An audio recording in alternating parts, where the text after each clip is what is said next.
saben, es una enfermedad rara heterogénea. Es un grupo de malignidades. Quiero enfatizar que es un grupo de malignidades, no nada más es una enfermedad. Y esos son tumores que se presentan del hueso y tejido blando en individuos de toda edad, tejido mesenquimatoso. Las rutas de oncogénesis, cuando lo vemos, es oncogénesis de las células mesenquimatosas y también de las células hematopoyéticas. Es raro, sin embargo, no entendemos cuál es la incidencia. Calculamos que como 16,000 nuevos casos se presentan cada año en Estados Unidos, pero este es una subcálculo porque no tenemos los registros.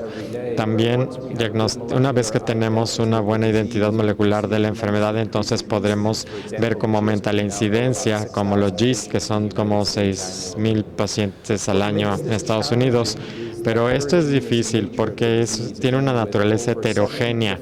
Hay como 70 enfermedades asociadas que tratamos. Entonces, aun cuando tiene incidencia similar a, por ejemplo, mieloma múltiple, cáncer esofágico, testicular, pero realmente no conocemos bien cuáles son los paradigmas de tratamiento.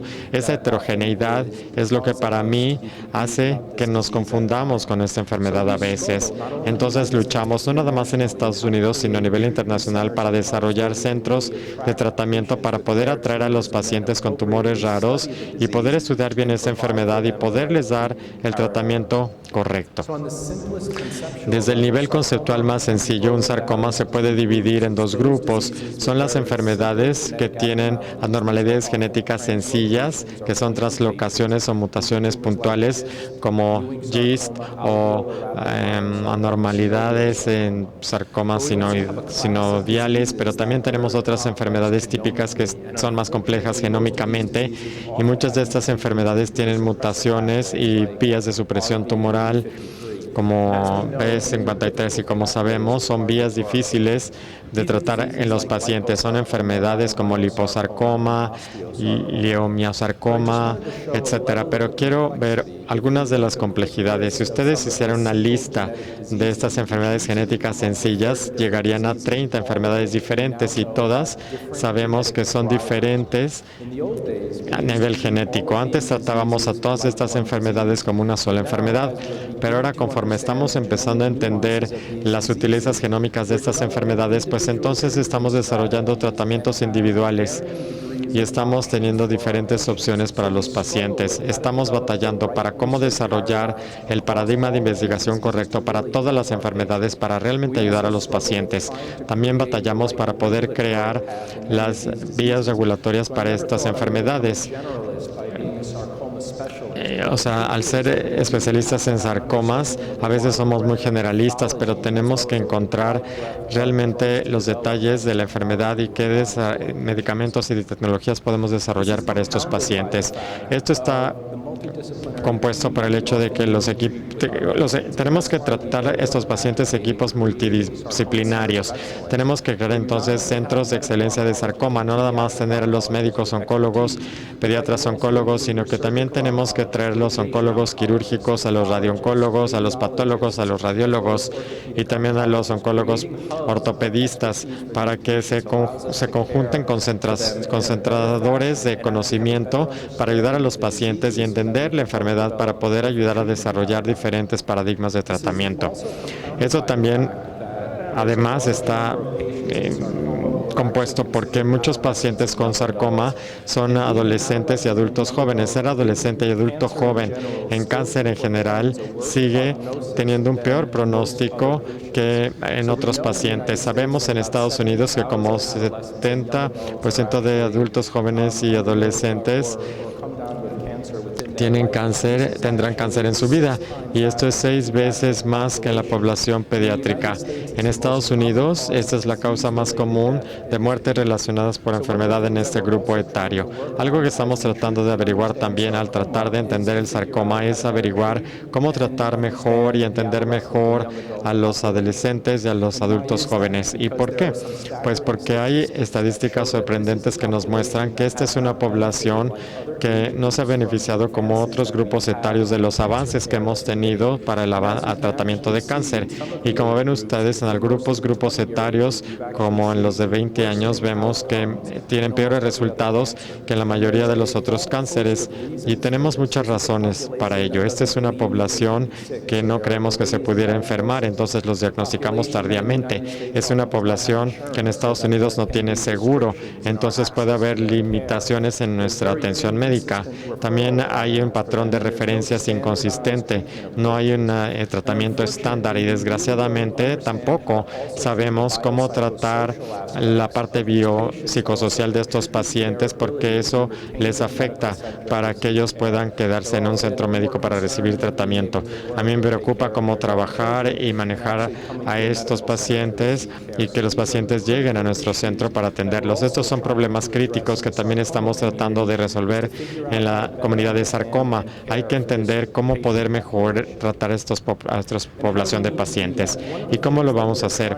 Algo que estamos tratando de hacer es incorporar todos los aspectos de apoyo, de terapia de apoyo con el equipo con los equipos de manejo. Esto no aplica nada más para sarcoma, sino para diferentes malignidades como diferentes tumores, y hay que crear entendimiento.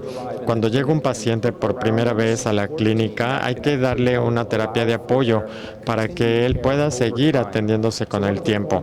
Uno de los puntos que quisiera enfatizar en esta plática es que no nada más pensemos en tratar las enfermedades raras, sino que hay que pensar cómo poder trabajar en conjunto como comunidad para tratar a estos pacientes entre la edad de 15 y 39 años que con frecuencia no se benefician de los avances médicos que hemos tenido.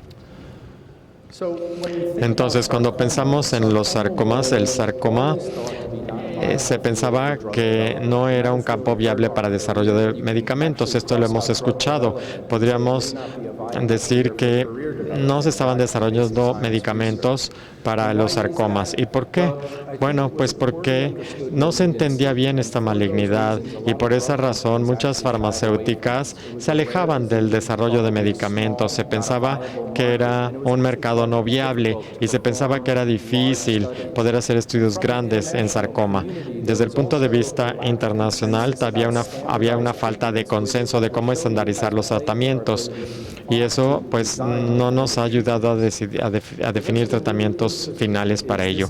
Lo que es interesante es que esto ha estado cambiando, digamos, en los últimos 5 o 7 años. Este año tan solo espero que ya tengamos 7 u 8 medicamentos que apruebe la FDA en Estados Unidos para los diferentes subtipos de sarcoma. ¿Y por qué? Pues porque la diversidad genética no es muy atractiva para el desarrollo de medicamentos. Si tienen un medicamento, les garantizo que habrá un blanco molecular para el sarcoma. En estas enfermedades no tenemos tratamientos estandarizados y eso crea una vía regulatoria que no sea fácil. En Estados Unidos, de hecho, hay beneficios para aprobar los medicamentos para enfermedades raras que puedan ayudar a los pacientes con el tiempo. Y debido a ello, vemos que llegan cada vez más medicamentos a los diferentes subtipos raros de sarcoma y muchos de estos son medicamentos específicos para los subtipos. Esto es desafiante para la comunidad porque tiene que entender cómo crear vías regulatorias y estudios clínicos en enfermedades de las que apenas estamos aprendiendo. Pero también el sarcoma ha sido un puente para otras malignidades. Ha habido avances en otros subtipos de sarcoma, como inhibidores CDK4, que están utilizando estos medicamentos para otras malignidades como cáncer de mama. Y como dije, hay que entender la oncogénesis y el tipo de célula mesenquimatosa. Y esto hay que entenderlo porque juega un papel biológico en la génesis. No nada más hay que entender la biología de las células madre mesenquimatosas, sino también el microambiente del tumor en otras enfermedades. Todo eso hay que comprenderlo. Debido a ello, hemos visto gran llegada de medicamentos. Pienso que en los últimos 5 años ha habido como 7,000 pacientes que han participado en estudios prospectivos fase 3, pero aún así es difícil hacer esos estudios clínicos. Quiero hablar un poquito acerca de olaratumab. Olaratumab es un anticuerpo monoclonal contra PDGFR PDGF-alfa. Hay un gran interés de este medicamento para los sarcomas porque sabemos que PDGFR-alfa es importante en la señalización para la génesis mesencamitosa. Vemos sinergia con doxorubicina cuando se utilizó in vitro y en vivo. Y debido a ello, tenemos la fortuna de poder correr un estudio fase 2 ahora para sarcomas, para ver olaratumab y doxorubicina contra doxorubicina sola. Utilizamos 75 miligramos por metro cuadrado de doxorubicina por la sinergia que tiene con el agente y con las respuestas que hemos tenido con una dosis prolongada. Subimos hasta 600 miligramos por metro cuadrado de doxorubicina. Este es un estudio que mostró señales. El punto final primario es la sobrevida libre de progresión, y el estudio hubiera sido positivo si hubiéramos visto un 50% de mejora en la sobrevida libre de progresión. La relación de riesgo 0.67, o sea que es muy estándar para ver la actividad de los agentes en el sarcoma. Entonces el estudio fue positivo cuando vimos la sobrevida libre de progresión y su punto final, 50% de mejora, nada más en una mejora de 2 meses en la sobrevida libre de progresión con la combinación de doxorubicina y olaratumab contra doxorubicina sola. Es la relación de riesgos 0.67. Lo que fue interesante es que cuando vimos la sobrevida general o global, vimos aquí una mejora a 11 meses en la sobrevida global. Y esto es algo que nunca antes habíamos visto en ningún agente en comparación con doxorubicina. Entonces era confuso, pero sí muy emocionante encontrar un agente que posiblemente pueda tener mejores resultados para los pacientes.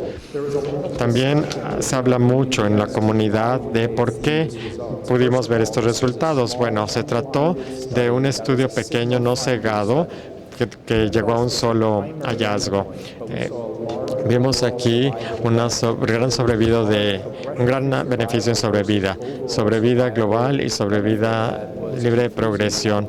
Eso a veces nos confunde en la comunidad. Sin embargo, hubo otros análisis secundarios que se realizaron y que no mostraron sesgos potenciales ni explicaciones de estos datos. Así que a pesar de que no teníamos una razón mecanística de lo que estábamos viendo, pues sí había incentivos para seguir utilizando olaratumab para los sarcomas. Presentamos los datos en ASCO 2015 y rápidamente después de eso la comunidad internacional de sarcoma se reunió y diseñó un estudio fase 3 definitivo, que es el estudio que incluyó a 260 pacientes en 10 meses. Es uno de los estudios que se ha aprobado más rápido para sarcoma. Y de manera interesante, después de que terminó el estudio con el reclutamiento, de acuerdo con los datos, la FDA dio una aprobación acelerada a olaratumab y doxorubicina en Estados Unidos, con una aprobación condicional en Europa, y en los siguientes 2 años el medicamento se aprobó en más de 50 países a nivel mundial.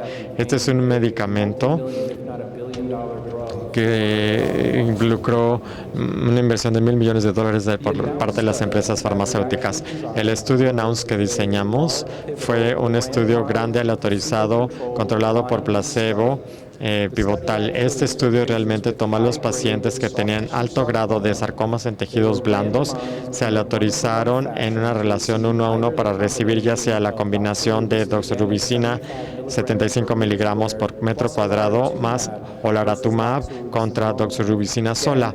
Y nuevamente, de acuerdo con los datos que tenemos de los estudios fase 2, a los pacientes se les permitió recibir hasta 600 miligramos por metro cuadrado. Después, los pacientes recibían ya sea monoterapia de olaratumab o placebo. Y el estudio se diseñó para tener 2 puntos finales primarios. Queríamos responder la pregunta de la eficacia en toda la población de sarcomas de tejido blando, pero también queríamos responder la pregunta en un solo subtipo histológico de mielosarcoma que tiene un beneficio de sobrevida de 15 meses en estudio fase 2. Entonces presentamos esto en una sesión plenaria en ASCO del año pasado, en 2019, pero desgraciadamente el resultado fue negativo. No hubo diferencia en la sobrevida global en sarcomas en tejido blando de la población total o en las subpoblaciones de mielosarcoma.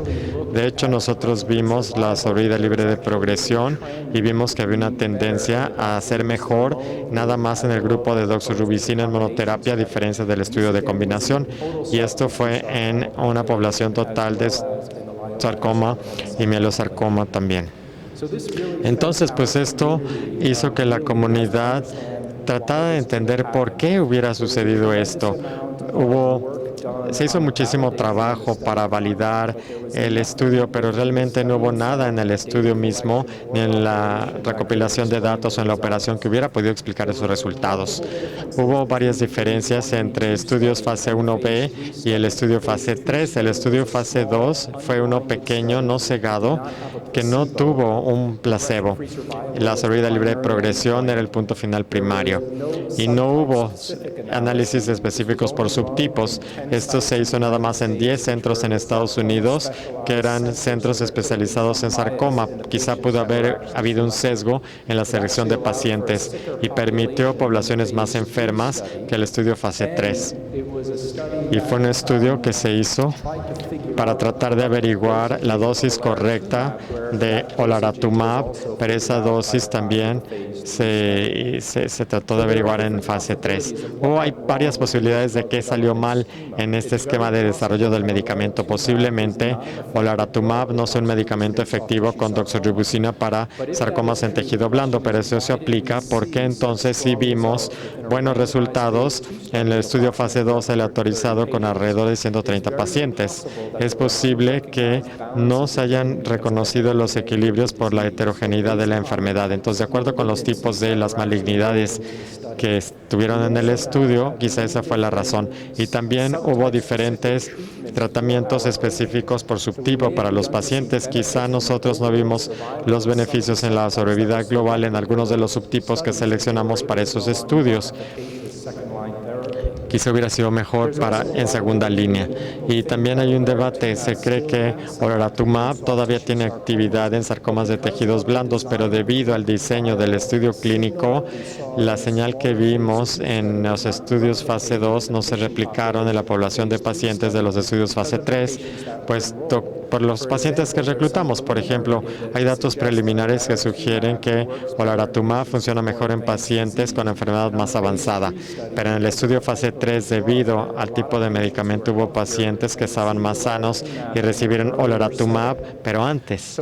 Entonces, esto nos permitió poder ver de cerca cómo diseñar no nada más estudios pivotales fase 3, sino también aleatorizar hacia estos dos estudios para ver cómo diseñar mejor los estudios para potencialmente mejorar a los pacientes en su enfermedad. El ANNOUNCE entonces fue un estudio bien controlado y desgraciadamente debido a que fue un estudio negativo, no pudimos mantener olaratumab en el mercado y ahora ya lo retiraron. Ahora están buscando aprobación. Pero algo que fue interesante de este estudio es que tuvo el beneficio más prolongado de sobrevida que cualquier otro estudio que se haya hecho en pacientes que nada más hubieran recibido doxorubicina. O sea que hay un debate en la comunidad ahora para ver si hay que utilizarlo en mayores dosis con doxorubicina para los pacientes, incluso hasta 600 miligramos por metro cuadrado. Pero algo más que hizo el estudio es que potencialmente vio todos los nuevos estudios de sarcoma. Hay gran interés ahora para poder hacer estudios subespecíficos por subgrupo o por subtipo de sarcoma. Pero en muchos de los medicamentos y enfermedades que necesitamos hacer estos estudios apenas estamos aprendiendo a hacerlos. Esto está tensionando a la comunidad para ver cómo entender las enfermedades y cómo desarrollar los estudios clínicos correctos. ¿Podríamos hacerlo? Bueno, pues hay ejemplos recientes de ello.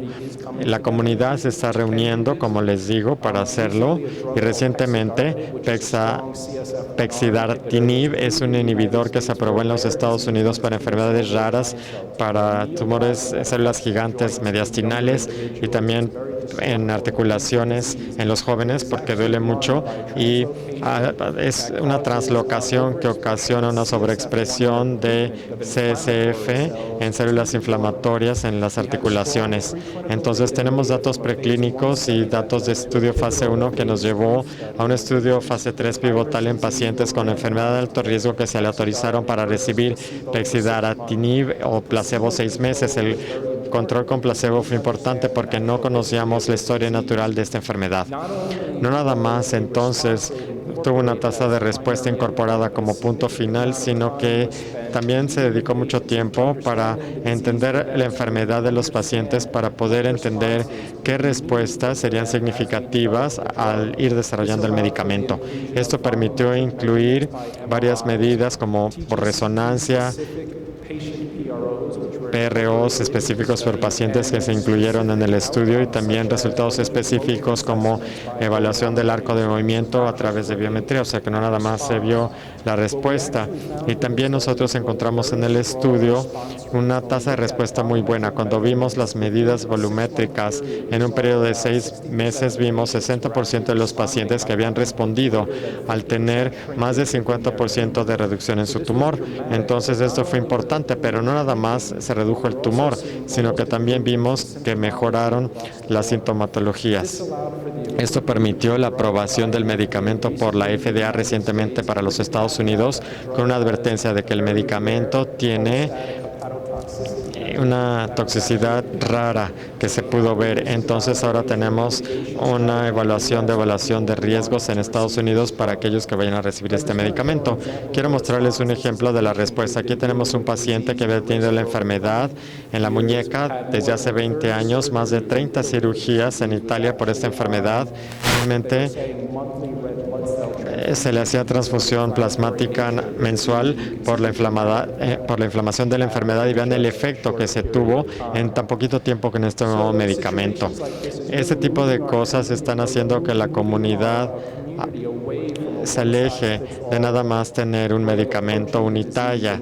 Ahora estamos tratando de trabajar para ver subtipos de sarcomas específicos. En ASCO 2019 eso fue crítico porque vimos grandes respuestas en otras enfermedades que eran quimorrefractarias y que no tenían otros tratamientos. Un ejemplo fue Stachiari, que presentó Midiostat, que es un inhibidor NSH en STH2 para estos sarcomas epitelioides. Utilizando el medicamento en 6 meses, tuvo una respuesta razonable que de otra forma no hubiera respondido a la quimioterapia. Este medicamento ahora está en vías de aprobación y se está diseñando un estudio fase 3.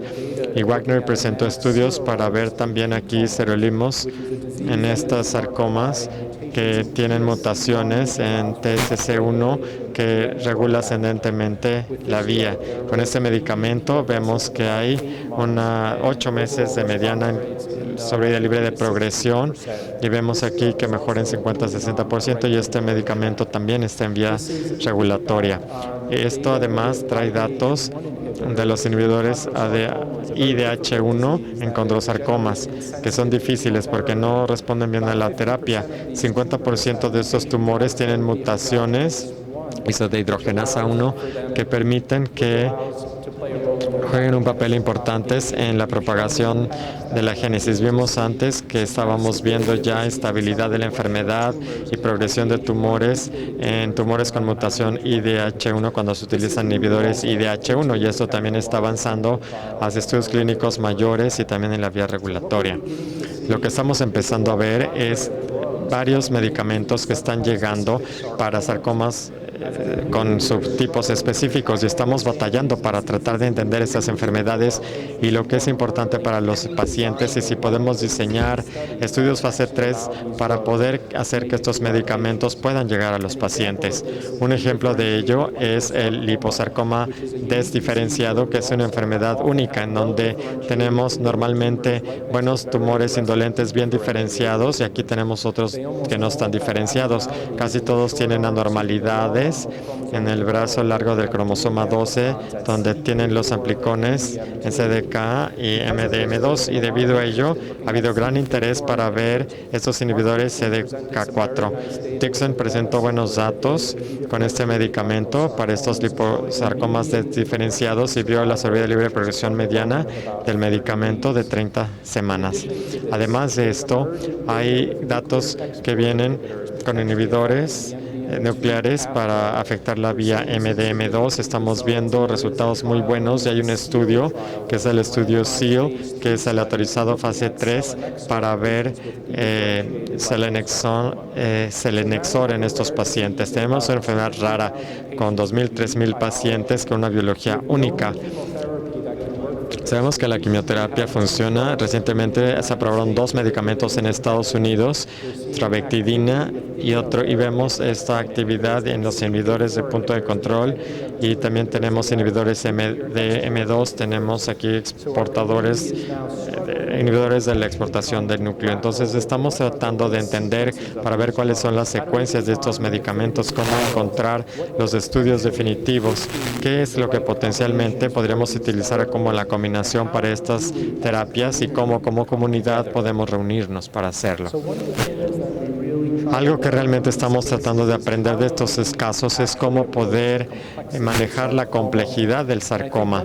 Y me parece que una de las cosas que hemos tratado de hacer y la razón por la cual es tan importante tratar estas enfermedades en centros de excelencia es para poder recabar las experiencias de diferentes tratamientos para tratar estas patologías y genética molecular que vemos. Un ejemplo de ello es si vemos cómo tratamos de desarrollar inmunoterapia. La inmunoterapia es el pilar del tratamiento como la quimioterapia, radioterapia o cirugía para otras enfermedades. En el sarcoma no nada más podemos ver un solo tipo de abordajes por la diversidad de la enfermedad. Cuando desarrollamos programas, entonces tenemos que desarrollarlos para poder satisfacer la heterogeneidad de los tumores. Tenemos que desarrollar no nada más inhibidores de los puntos de control inmunológico, sino terapias en células T, vacunas. Tenemos que entender cuál es el ambiente mesenquimatoso único. Tenemos que ver cómo poder mejorar la respuesta inmune. Entonces, no se trata nada más de un esfuerzo de una institución, sino esto requiere una colaboración internacional de las instituciones para poder recabar los datos para poderlo lograr. ¿Y qué sabemos hasta ahora? PDL1 es muy variable con muchas enfermedades dependiendo del anticuerpo que utilicen y el tumor que estén viendo. No nada más es heterogéneo entre enfermedades, sino que también hay heterogeneidad dentro de los subtipos de la enfermedad, así como la prevalencia de los infiltrados inmunes en estas enfermedades. Si vemos las experiencias entre los sarcomas, veremos diferentes grados de infiltrados inmunes. Incluso si vemos el subgrupo de tumores como GIST, veremos aquí gran heterogeneidad en estas enfermedades también. Y normalmente no tenemos mucha mutación o carga mutacional, pero sí vemos en alto porcentaje de pacientes. Las preguntas entonces es secuenciación de siguiente generación para identificar a los pacientes que puedan tener alto TMB y utilizar entonces inhibidores de los puntos de control, otro tipo de inmunomodulación. Lo que hemos encontrado es que existe un espectro de infiltración inmune en los diferentes subtipos de sarcoma. Hay algunas enfermedades como los sarcomas pliomórficos no diferenciados, que son tumores más inflamados con diferentes grados dentro de esos subtipos, pero tenemos otras enfermedades como el mielosarcoma, que pueden codificar un tumor desde un punto específico, pero quizá haya infiltración de macrófagos y hay otras enfermedades, otros sarcomas que tienen poquita infiltración inmune en los tejidos o en los tumores. Y si pudiéramos modular esos sistemas, no nada más podríamos predecir quién va a responder a la terapia, sino podríamos aumentar esa respuesta. Pero hay muchos confusores en la enfermedad. Tenemos un tumor que es en partes alveolares suaves que es muy mortal, no responde a la quimioterapia. Estamos viendo ahora respuestas maravillosas con inhibidores de puntos de control en inmunoterapia. La pregunta es, ¿qué pasa con esta enfermedad que permite la presentación de antígenos y estas grandes respuestas en estas enfermedades que con criterios estándares nunca hubiéramos sabido si iba a responder a la terapia? Ha habido también muchos estudios de inmunoterapia que se han hecho. Este es un estudio de Sandra D'Angelo para ver ipilimumab contra nivolumab. Ha habido varios estudios que han visto la terapia y lo que están haciendo es definir los subtipos para ver cuáles responden. Cuando vemos respuestas en estos subtipos de sarcoma, pueden ser significativos y se pueden mantener para los pacientes. Como les dije, hemos visto esto en sarcomas y también gliomórficos, no diferenciados, angiosarcomas y algunos de los sarcomas más raros como ISPS y los epitelioides. Entonces, lo que estamos tratando de hacer como comunidad internacional es recabar todos estos datos de los diferentes estudios de inmunoterapia que se han hecho en el mundo. Esta es una lista como de 12 a 15 estudios que se han hecho con diferentes agentes, combinaciones e incluso terapias como terapias con células T y células CAR para ver en dónde vemos patrones de respuesta entre los pacientes. Y a partir de estas colaboraciones estamos a punto de identificar qué es lo que constituye una respuesta terapéutica al sarcoma y por qué hemos podido calificar el microambiente para ver por qué algunos tumores se inflaman y por qué otros no, y la modalidad que ayudará a los tumores en el tráfico inmune y a los tumores que evitan la respuesta inmune porque se vuelven sensibles a algunas de estas terapias. Tenemos también ejemplos maravillosos de cómo puede ayudar. Esto es un estudio con TVEC, un virus del herpes modificado con pembrolizumab para pacientes con sarcoma, y arriba pueden ver un paciente con un angiosarcoma en piel cabelluda y ahora sabemos que tiene firma de exposición solar como el melanoma y que responde muy bien a estas inyecciones. Del lado derecho tienen un paciente con un fibrosarcoma mixto que tiene una respuesta muy buena a estas inyecciones también. Una de las metas es que al crear esta gran base de datos internacional podamos tipificar el tipo de pacientes que pueden responder a la inmunoterapia y podamos entender por qué. Y también estamos tratando de generar datos que nos permita saber cómo superar la inmunoresistencia o aumentar el tráfico inmune. Y ojalá que todo esto tenga implicaciones no nada más para el sarcoma, para seleccionar a los pacientes, sino también para otras enfermedades. Y para terminar, lo que quisiera decirles es que la colaboración es la clave para tener éxito en los sarcomas. Estamos tratando de llevar a pacientes a centros de tercer nivel para que se les estudie, para que tengamos la oportunidad de entender la enfermedad y para poder hacer un cabildeo para los pacientes, no nada más como sus defensores, sino a nivel regulatorio. Todo esto es crítico para que las terapias avancen para este tipo de enfermedades como el sarcoma, y con ello les agradezco mucho.